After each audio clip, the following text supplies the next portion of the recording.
Subscribe to our YouTube channel and don't forget to press the bell icon to get all the latest updates. On this day, 14 years ago, Pakistan's Baluchi leader, one of the tallest politicians in the country, Nawab Akbar Bugti, was assassinated. General Pervez Musharraf was accused of having ordered his killing. In fact, a Pakistani court even issued warrants and charges in this context, but nothing ever came of it. The Baluchistan movement of Pakistan remains one of its main challenges and something that the Pakistani media is barely able to report on. Those who do face the full backlash of the Pakistani state. Joining us now from Geneva, where he lives in exile, is Sher Mohammad Bugti. Sher Mohammad Bugti is a spokesperson and a leader of the Baluch Republican Party and has been advocating for greater powers for the Baluchi people. Bugti साहब, सबसे पहले मैं आपसे पूछना चाहूंगी आज की दिन की अहमियत अगर आप हमारे दर्शकों को जरा समझाएं, क्योंकि हम अगर सोशल मीडिया पे देखें तो बहुत से पाकिस्तान के मेन स्ट्रीम पॉलिटिशियन भी हैं. मैं फरातुल्लाह बाबर का ट्वीट देख रही थी, या फिर हुसैन हकानी जैसे लोग हैं जो पाकिस्तान के एम्बेसडर रह चुके हैं, और उन्होंने पुरानी तस्वीरें जो हम दिखा रहे हैं अपने स्क्रीन पे अभी, उसके जरिए ये बताया कि अकबर बुगती साहब जो थे वो एक मेनलाइन पॉलिटिशियन थे, वो पाकिस्तान के लिए सेपरेटिस्ट भी नहीं थे, वो फेडरल मिनिस्टर भी रह चुके हैं. एक तस्वीर है जहां पे वो मोहम्मद अली जिन्ना का स्वागत कर रहे हैं बलूचिस्तान में, और फिर उनका असैसिनेशन हो जाता है. तो आज की दिन की अहमियत जरा पहले आप शेयर करें. जी मेहरबानी. आज का दिन नवाब साहब की जो कुर्बानी है सिर्फ बलोच कौम के लिए नहीं है, जितने भी महकूम कौम हैं और पूरे खित्ते के लिए है. उन्होंने जो कुर्बानी दी है, जो एक डिक्टेटर ने एक जुल्म बर्पा किया था खासकर बलोचों के ऊपर, उनकी जो कुर्बानी है वो कुर्बानी एक अहमियत रखता है. आज देखें जिन्होंने ये ऑपरेशन लॉन्च किया उनके खिलाफ, वो आज किस हालत में है और नवाब बुगटी को आज भी सुनहरे अल्फाज में याद किया जा रहा है. तो उन्होंने जो कुर्बानी जो कौम के लिए दी है उसकी अहमियत जो आज के दिन के लिए है. आप देख रहे हैं कि पूरे पाकिस्तान में जो एक कैंपेन चल रहा है वो ऊपर तक ट्रेंड कर रहा है उसको. तो अफगानिस्तान जो नज़दीकी जो हमारे पड़ोसी मुल्क हैं जैसे आपका हिंदुस्तान, नवाब साहब की शहादत से जो एक बलोच मूवमेंट की जो पजीराई हुई है, जो इंटरनेशनलाइज हुआ है नवाब साहब की कुर्बानी से, इससे पहले इतना नहीं था. अब लोग इंटरनेशनल सतह पे नवाब साहब की कुर्बानी की वजह से बलोच का जो काज है, जो उसका मकसद है, वो लोगों तक पहुंच चुका है. अब जानने लगे हैं कि बलूचिस्तान में क्या मसला है, असल मसला क्या है बलूचिस्तान का. हम यहाँ पे पढ़ते हैं, सुनने को भी आता है कि कितने लोग गायब हुए, मिसिंग पर्सन्स जिनको कहते हैं बलूचिस्तान के बारे में. और पाकिस्तान की कुछ सहाफ़ी हैं, उसमें से मेरी दोस्त है मुनीज़े जहांगीर, उन्होंने अकबर बुगती साहब का इंटरव्यू भी किया. वरिष्ठ सहाफ़ी है हामिद मीर, उन्होंने भी कोशिश की. लेकिन जिन्होंने ये मुद्दा उठाया उनको बहुत ही प्रेशर और बैकलैश झेलना पड़ा.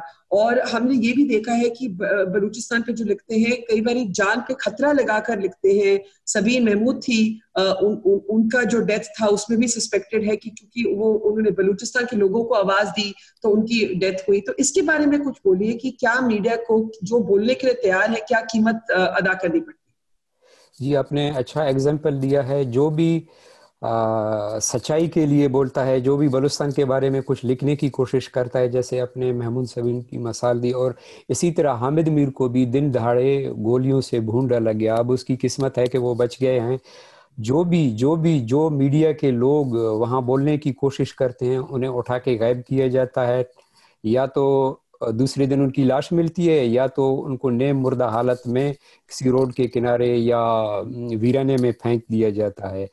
मतीउल्लाह जान जो जिनका अगवा हुआ था रिसेंटली इस्लामाबाद से, वहाँ उनको उठाया गया तो उनको इस तरह तशद्दुद करके उनको वीराने में फेंका गया, यानी वो नेम मुर्दा हालत में थे. कहने का मकसद ये है जो भी वहाँ इंसाफ के लिए, हक के लिए, फंडामेंटल राइट्स के लिए कोई भी बोलता है उसको उठा के जिंदानों में डालते हैं, टॉर्चर सेल में, दूसरे दिन उसकी लाश रोड किनारे में पड़ी रहती है। यानी वहाँ बोलने, सच और हक बोलने का वहाँ किसी को भी इजाजत नहीं है। अगर कोई बोलता है तो बजाय इंसाफ के उसको मौत मिलती है।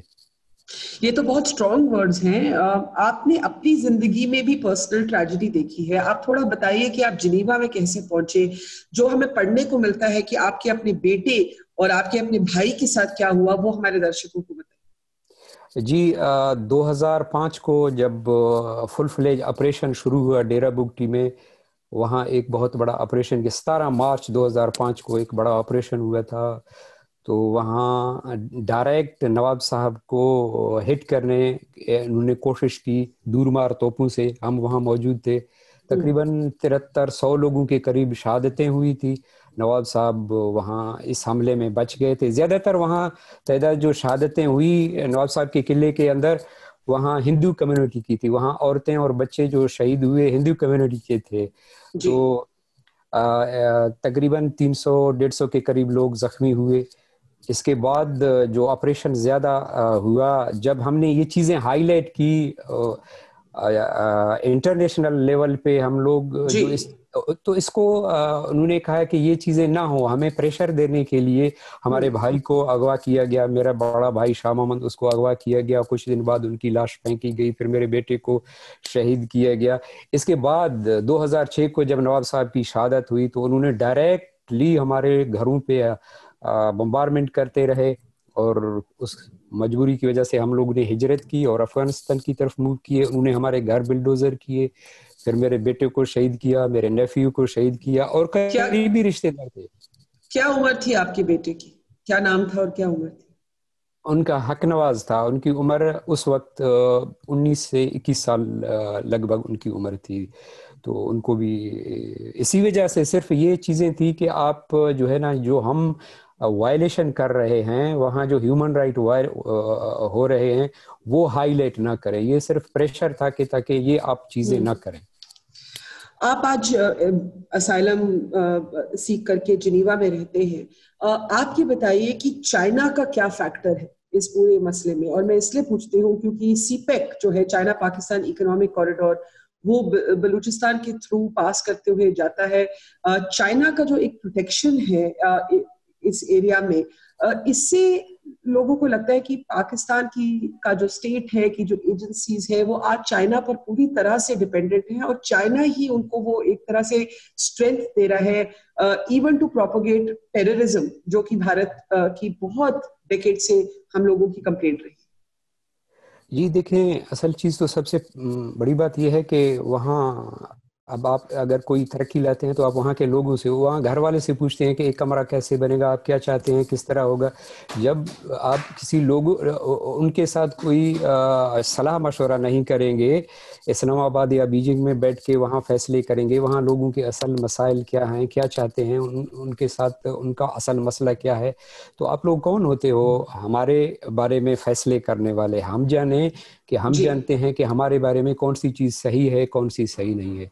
और बाकी चाइना जो है ना, इस बलोच नस्ल कुशी में पाकिस्तान का बराबर का शरीक है। तो जिस तरह आप देखें श्रीलंका में उन्होंने क्या किया था, तो चाइना तो हर कोई अपने इंटरेस्ट के लिए इस तरह की चीज़ें करते हैं।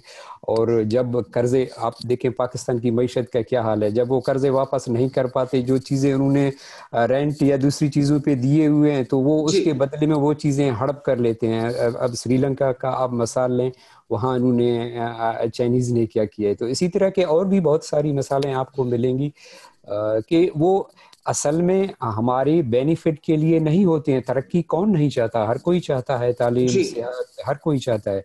लेकिन उन लोगों के विल के मुताबिक हो, जो लोकल लोग हैं, अगर उनको आप ऑन बोर्ड नहीं लेंगे अपनी मर्जी से बैठ के, तो यही चीज़ है ना, फिर तो आप वही इम्पोज कर रहे हैं।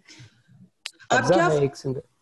आप क्या फ्यूचर देखते हैं, जो एक बलूच मूवमेंट है आप लोगों की, उसका क्या फ्यूचर देखते हैं? आपको लगता है दुनिया आज सुनने के लिए तैयार है पहले से ज्यादा? और जिसने एक तरह से सबसे बड़ा इसको नुकसान पहुंचाया बलूचिस्तान के लोगों को, परवेज मुशर्रफ, जो उस समय प्रेसिडेंट थे, मिलिट्री चीफ भी रह चुके थे, आज तो वो कहीं नहीं है, वो पिक्चर से गायब है। तो जी तो आज की नए हालात में आप क्या फ्यूचर देखते हैं, क्योंकि पाकिस्तान की जो 18th अमेंडमेंट है उसने कुछ ऑटोनॉमी दी है बलूचिस्तान के एरियाज को, जो कि नवाब अकबर बुख्ती साहब मांगते थे उस समय और उनको ट्रेटर कहा गया था। तो आज के हालात में आप क्या फ्यूचर देखते हैं, क्या डायरेक्शन देखते हैं अपनी पार्टी के लिए, अपनी मूवमेंट के लिए? देखिए, सबसे बड़ी बात यह है, अगर किसी मूवमेंट को बैरूनी सपोर्ट, मॉरल सपोर्ट अगर ना हो तो वो इतना कुछ आगे नहीं जा सकता। हाँ बिल्कुल, जो मैंने पहले भी अर्ज किया था कि नवाब साहब की शहादत की वजह से ये मूवमेंट इंटरनेशनलाइज हुआ है। अमेरिका के ऐवानों में बलूचिस्तान के बारे में कहा गया है, और जब मोदी जी ने आज़ादी के दिन बलूचिस्तान के बारे में कहा है, तो इसी तरह सब अगर बलूचिस्तान के इस इशू को देखिए, सबसे बड़ी बात तो ये है, हर कोई को अपने इंटरेस्ट वो होते हैं, अजीज होते हैं, प्यारे होते हैं, लेकिन अगर हमारे सबसे बड़ी जिम्मेदारी हमारे जो अड़ोस पड़ोस हैं उनकी है, इंडिया की है, जिस तरह इन्होंने बांग्लादेश की हेल्प की थी, तो इस तरह डायरेक्टली अगर कोई हमारी हेल्प करे तो एक चीज, एक उम्मीद एक हो सकता है। इसके अलावा अब आप किस तरह की हेल्प, किस तरह की हेल्प, ये हेल्प स्पेसिफाई करिए। जी, जिस तरह बांग्लादेश की उन्होंने हेल्प की है, इस तरह की हेल्प। आई मीन ये तो आप बिल्कुल डायरेक्टली कह रहे हैं कि आप एक तरह से इंडिया से वही हेल्प मांगते हैं like was given in the creation of Bangladesh. देखिए, वो वही चीजें हो रही हैं, उससे वर्स एंड वर्स है, उससे और ज्यादा है।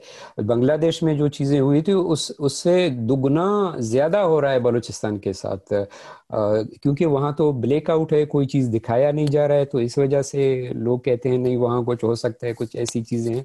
अदरवाइज बिल्कुल उससे दुगना हो रहा है। आप क्या पाते हैं कि आज इंटरनेशनल ऑर्गेनाइजेशंस आपके मुद्दे सुनने के लिए ज्यादा ज्यादा ज्यादा तैयार है, पहले से कुछ बदलाव आया है? जी, जैसे मैंने पहले अर्ज किया था, पहले से अब कुछ ज़्यादा वो इंटरनेशनलाइज हुआ है कि बलूच और बलूचिस्तान का मसला है क्या, वहाँ असल मसला क्या है, इस बारे में कम्युनिटी अब जानने लगे हैं। अगर मैं एंड में आपसे बोलूं कि आप एक लाइन में बताइए कि आपकी पार्टी, आपके लोग क्या चाहते हैं और क्या मसला है सबसे बड़ा, तो आप क्या बोलेंगे आज की तारीख? जी, जो बेसिक राइट हैं, फंडामेंटल राइट, सेल्फ डिटर्मिनेशन। जी। और इस लड़ाई में आप जुटे रहेंगे, इवन दो आपकी पर्सनल लॉसेस बहुत हुए हैं, आपके बेटे की लाइफ, आपके भाई की लाइफ, लेकिन आप इसमें कमिटेड हैं। जी बिल्कुल, चाहे हमारी जान भी चली जाए, जो राह हमें शहीद आजम नवाब अकबर बुख्ती ने दिखाया था, आज के दिन से जो 26 अगस्त जो उन्होंने हमें जो एक राह दिखाया है, उस पे हर जी शऊर बलोच, जो बलोच कौम के लिए एक दर्द रखता है, उसका यही एक पक्का इरादा है कि जी, well, Baluch perspective on a day when 14 years ago Nawab Akbar Bukhti was assassinated. General Pervez Musharraf has still not been punished for this assassination. ये भी एक बात कहनी जरूरी है। Sher Mohammad Bukhti, thank you so much, बहुत बहुत शुक्रिया, धन्यवाद हमसे बात करने के लिए। Thank you. मेहरबानी, thank you very much. Thank you.